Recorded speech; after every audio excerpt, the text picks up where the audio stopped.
I ask Reddit what are some little-known relationship green flags. By Sly Fox Couple. Willingness to forgive you when you make a mistake, speak in anger, etc. rather than hold a grudge or try to punish you. Doesn't mean they won't still be upset, of course. Willingness to admit fault and take responsibility when they make a mistake, speak in anger, etc. and work on their own negative behaviors. Related, taking you seriously when something upsets you even if it doesn't seem like a big deal from their perspective. Not losing their temper when things don't go their way. Example, do you want to be with someone who blows up when the car breaks down on a road trip and makes everyone else miserable, or the person who calmly calls the repair service and tries to make the best of it? Not making personal attacks during arguments. Focusing more on how they're feeling and fixing the problem at hand, and then reconciling afterward, rather than lashing out with a list of perceived character flaws. Example, I feel disrespected when, rather than, you're such a disrespectful, expletive of choice. Genuine care for you and others, a lack of self-centeredness. Being open to hear the perspectives of others even when they don't agree. An understanding that they are not the center of the universe, they are not always right, and there is always something to learn. In short, emotional maturity. No matter how angry you are at one another, you will still go out of your way, or they'll go out of their way to help. I'll be wicked pissed, but I'll angrily make my wife her favorite dinner even though I don't want to eat.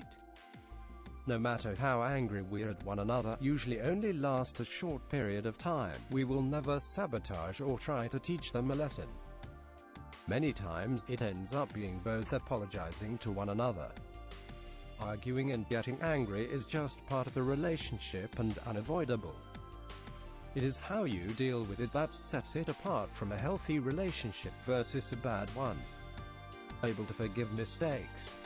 Early in our relationship, I accidentally backed my car into my fiancé's car while coming out of the driveway. I definitely did damage. I immediately started freaking out and crying, and he just calmly got out of his car, came up to mine and asked if I was okay. He got me to calm down and said it was fine, it was just an accident. He never made me feel bad about it. He called it our little bump to my friends to minimize my embarrassment. We laugh about it to this day. Side note, his dad, who works with cars, fixed his car for him at no cost. Genuine support in your life goals, even if it means you two will have to go long distance for a while, or will have to have conflicting work schedule, or it will make your relationship harder in some way. If they love you and want you to be happy, they will be genuinely interested in what you want to do and will try to support you to do that in whatever way they can. They won't hold you back in any way. This is something me and my sir have been facing something similar to this recently. He's just graduated and is looking for a job. As much as I want him to stay close by so we don't have to do long distance for any more time than we have to, I'm going home for the summer.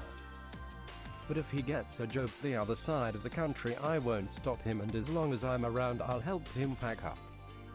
My ex would tease me a lot and would tease me in front of his family.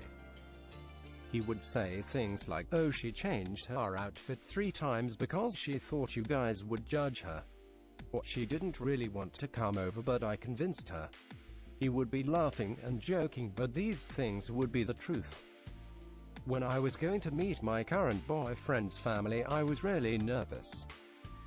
In the car I said, "Please don't tell them how nervous I am, it's so embarrassing."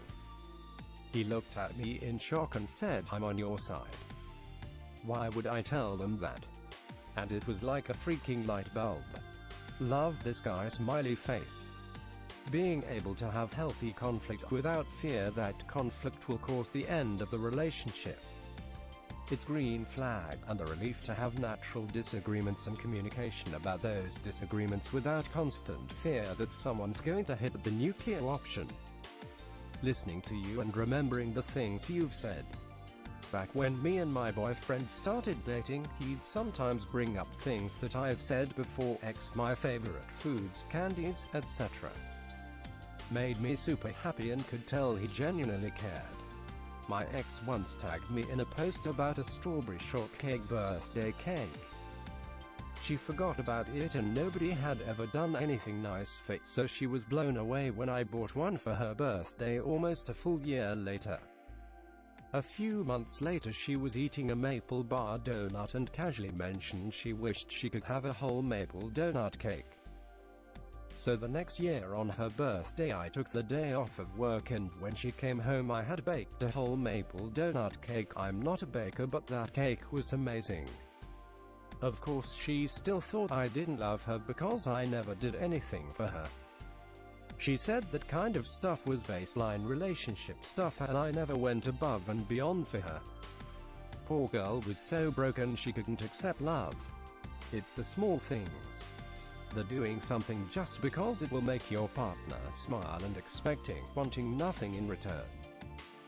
A few months ago I was having a bad day and had texted my partner about the basics, and he said to head over to his place after work. I showed up so defeated by the day, opened the door, and my dog is there. He had spoken with my parents, picked up my dog from their house because he knew that's what I needed. He was cooking dinner and told me to just go cuddle on the bed with my dog while he took care of everything else.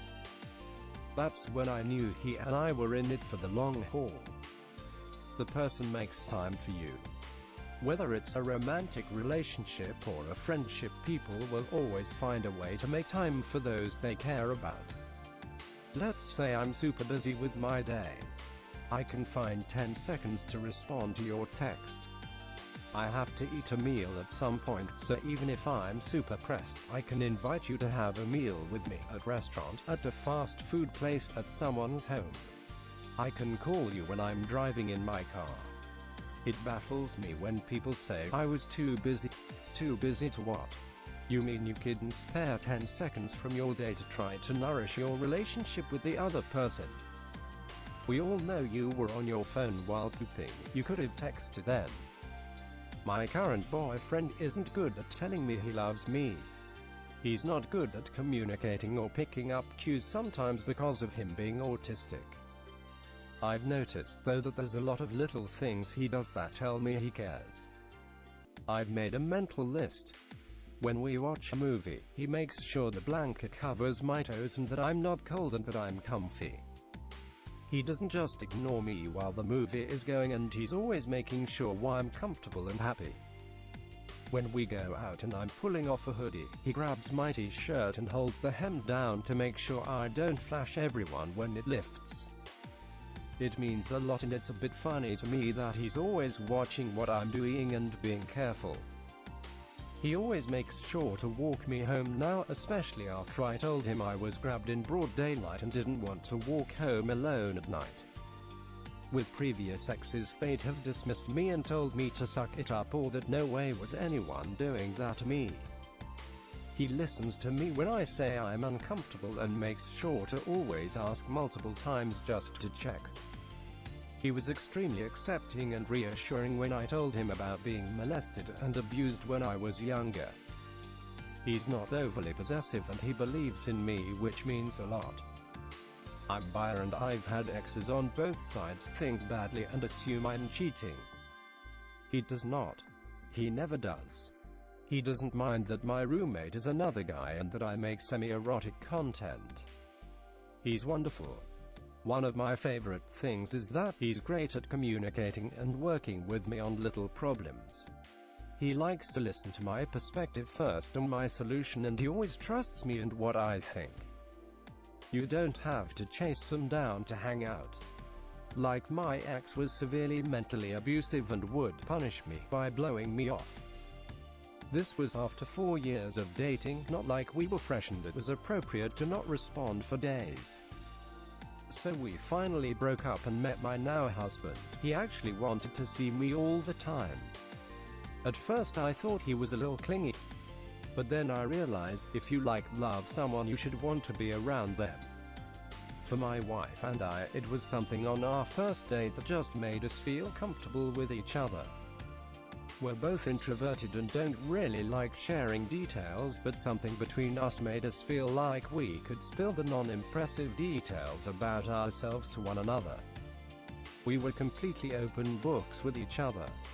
And when the conversation stopped, there was never an air of awkwardness. We were on a date, but neither of us felt like we had to impress one another.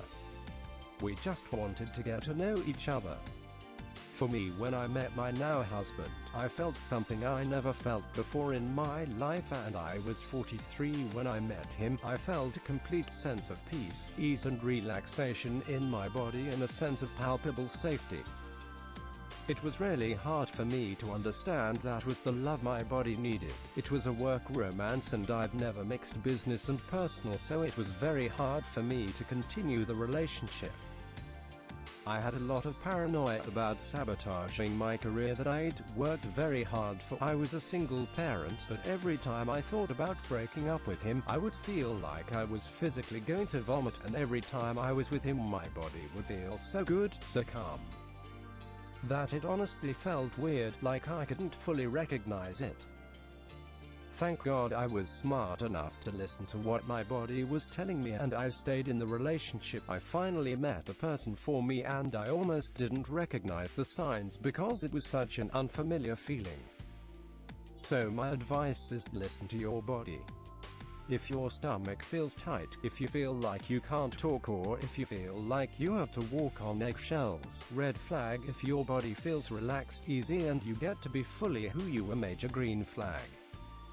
If you liked this video and want to see more, please like and subscribe. I make new videos every day.